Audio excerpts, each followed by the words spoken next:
Y también todavía siguen pensando en la intervención militar en Siria. La situación está muy complicada en Siria. Les preparamos una ficha después de que un avión de la Fuerza Aérea Siria, un piloto en realidad, sacara el avión de su país, lo llevara a Jordania. Un incidente también fronterizo con Turquía, que está poco claro hasta ahora qué pasó con un avión turco que aparentemente fue derribado en la frontera por aviones sirios. Situación complicada. Le preparamos una ficha de esas que a veces le preparamos, que es muy sintética y que explica en pocas palabras lo que está pasando.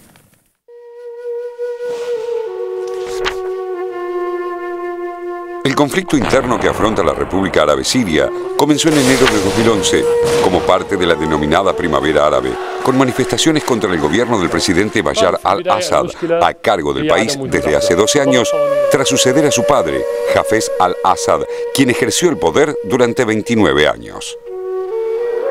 Las protestas iniciales, que comenzaron en Damasco, la capital, y se fueron extendiendo a otras ciudades, demandaban la renuncia de Assad y el fin de la hegemonía del partido Baath.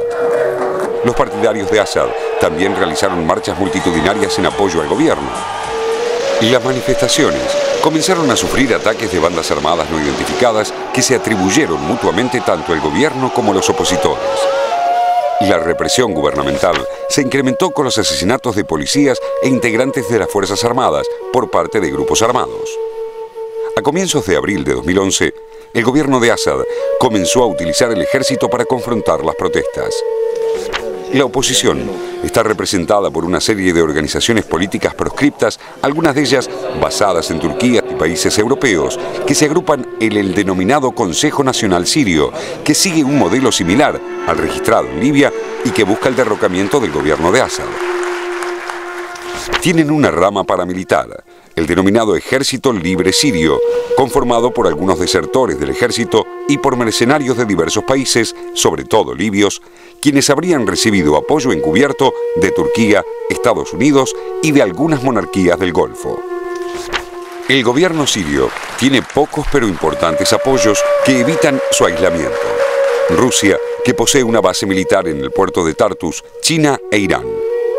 Estos países le proporcionan ayuda militar y política, como los vetos a las resoluciones del Consejo de Seguridad de Naciones Unidas que pedían la renuncia de Assad. El conflicto político se incrementa por las tensiones religiosas. Siria es un país en el que el 74% de la población es musulmana sunita, el 12% es chiita de la rama alawita, a la que pertenece el presidente Bashar al-Assad, los principales funcionarios y los integrantes del ejército. También hay un 10% de cristianos y un 3% de drusos. La Organización de las Naciones Unidas califica la actual fase del conflicto sirio como una guerra civil. Los intereses en juego impiden contar con información independiente sobre el número exacto de víctimas y las circunstancias de sus muertes. Según la ONU, entre 2011 y lo que va de 2012, murieron unas 10.000 personas. Un número similar estima el gobierno sirio. En ambos casos, las cifras incluyen a insurgentes, soldados gubernamentales y civiles. La oposición siria, por su parte, habla de más de 12.000 muertos y no incluye a las bajas de las Fuerzas Armadas sirias. Bueno, en próximos programas seguimos con el tema de Siria y también con Egipto.